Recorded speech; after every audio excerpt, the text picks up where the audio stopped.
let's not beat around the bush. I'm not talking George W. either. The noughties were a pretty rough decade politically, economically, and musically. I'm not here to single out 2004 specifically in those regards, but pop music, the Bedingfields, Peter Andre, Maroon 5, peak Britney, boy bands, girl bands, TV talent show winners.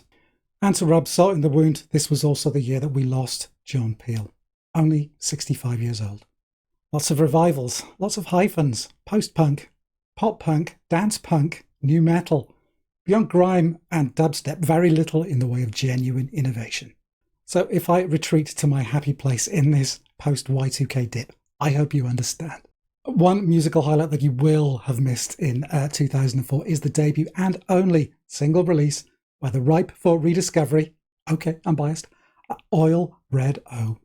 Yeah, we got it together enough to immortalise ourselves on vinyl. A 7-inch single, a pair of tracks, cut short and Horseworld, two of our best, very limited numbers, self-released, and a long time coming.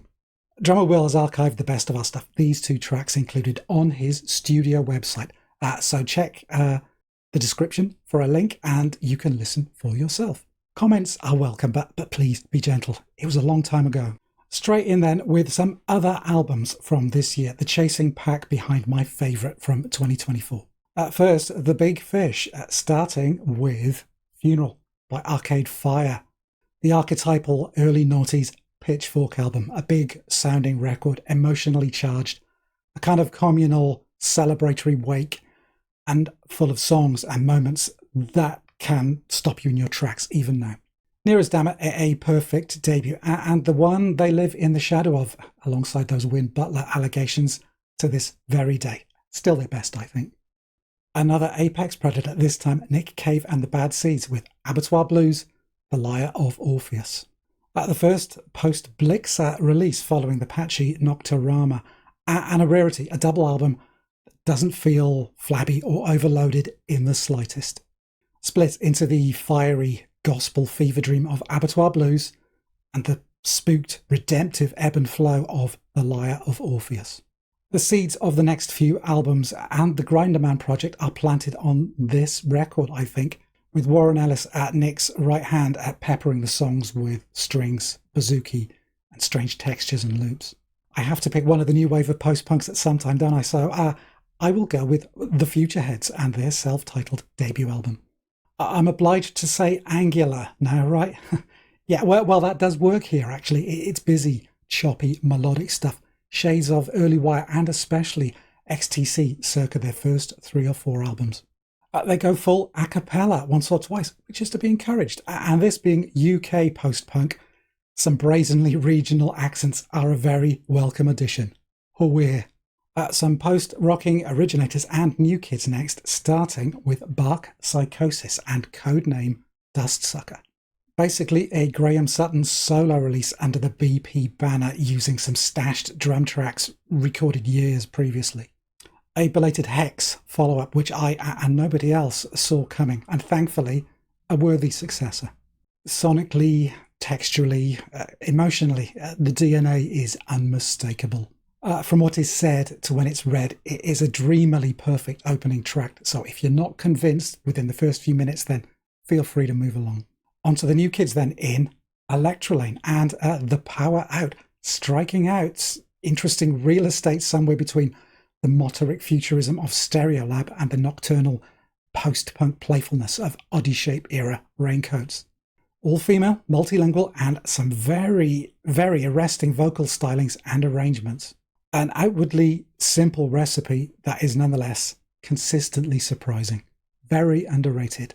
Finally, the last of these nearly men, and this one was quite close to getting picked actually. It's Lifeblood by the Manic Street Preachers. The band themselves have re-evaluated this album, and so should you. I mentioned it in my Problem Albums video a while back. I think over the years those failings have revealed themselves as strengths. Less brazen solos, the lyrical spikes are cushioned by the production's smoother textures and colder palette, and the turn of the 80s nods are everywhere. There's the galloping U2 style delay of To Repel Ghosts, the Johnny Marr harmonica, the Marmonica if you like, of Cardiff Afterlife.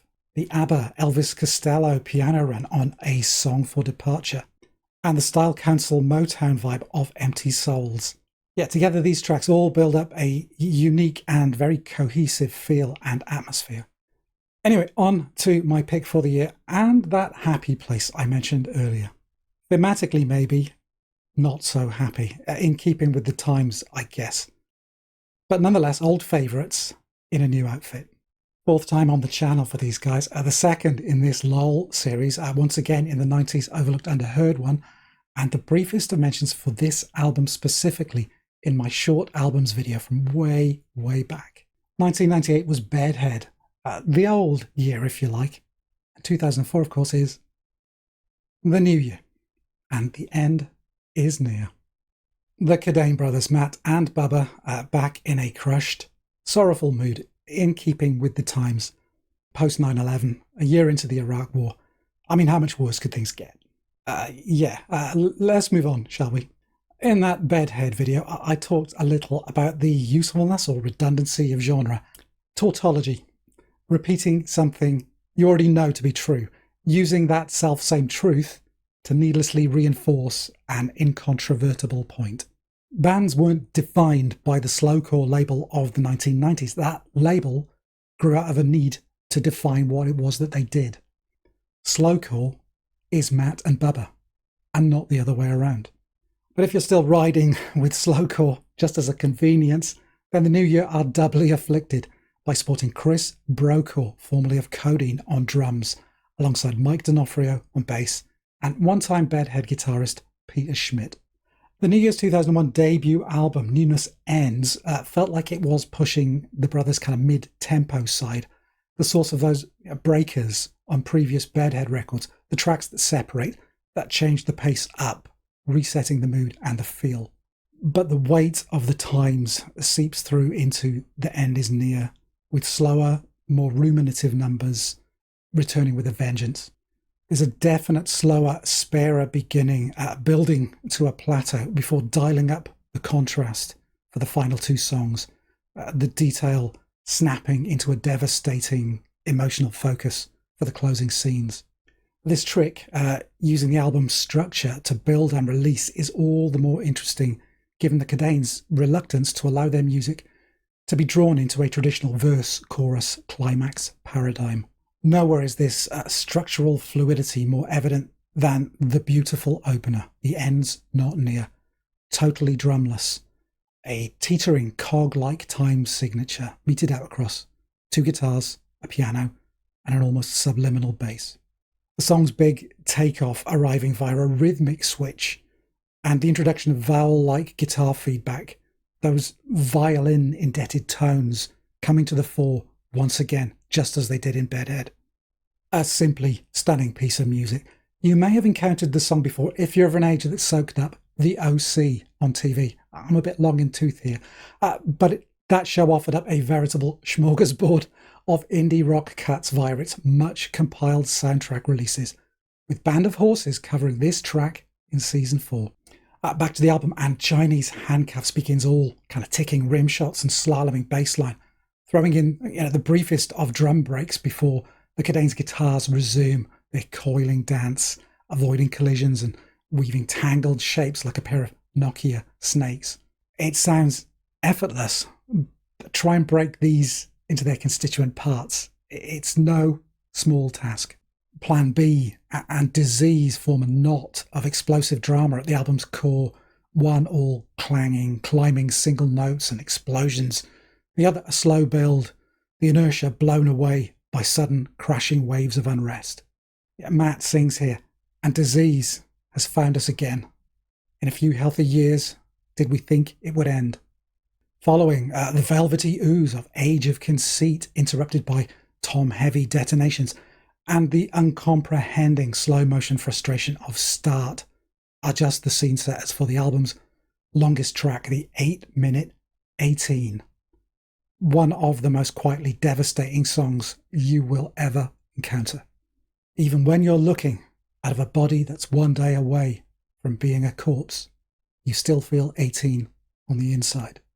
Time-lapse guitars twine around the trellis work of the song's opening minutes before those words are sung, as poignant and pointed and brutal a reflection on mortality as you will ever hear. And the last 4 minutes build and stretch, navigating somewhere between Galaxy 500's pulsing psychedelia and a classic Crazy Horse burnout. It's a quite stupendous piece of music. The album could have ended there, and that track alone would have been enough for me to make it my pick. But no, they held back the sucker punch, the coup de grace, to close out the bout in the form of the cold, otherworldly Stranger to Kindness. All eerie suspension and weightless snare hits, an underwater slint, before the song melts beneath descending strings that will wring you out cold and empty and alone.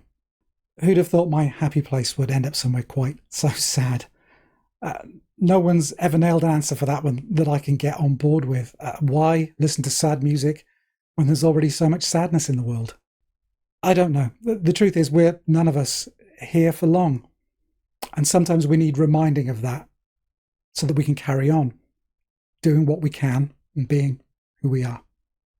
And in a year marked by war and lies and hollow sentiments, soulless pop music, this album feels honest, a true reflection of the times. And that's not always easy listening. So 2004, as ever, brushing past the big numbers straight to the cultish obscurity. What can I say? I love what the Cadane brothers do, and I'm quite happy to celebrate it every year, not just these odd years. Tell me what your pick of 2004 might be down below the line. In fact, why not reflect on the noughties as a whole? Maybe I've been a bit harsh on it. Let me know. But as ever, thank you very much for getting this far into the video. Please think about giving it a thumbs up. Helps me, helps the channel. Everyone's a winner. And if you've not yet subscribed, then why not think about doing that too? But that is it for now. I will bid you goodbye, and please take care. And I hope to see you again on the channel very, very soon. Bye for now.